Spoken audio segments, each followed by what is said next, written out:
Here I have Samsung Galaxy M53, and today I'm going to show you how to change aspect ratio in camera on this device. So firstly, let's open camera, and then by tapping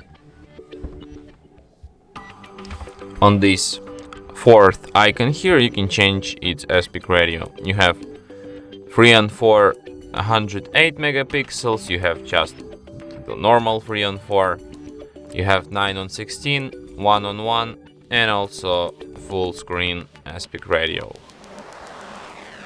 So yeah.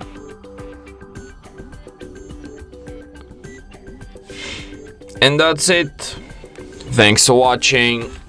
If you find this tutorial useful, don't forget to hit that like button and subscribe to our channel.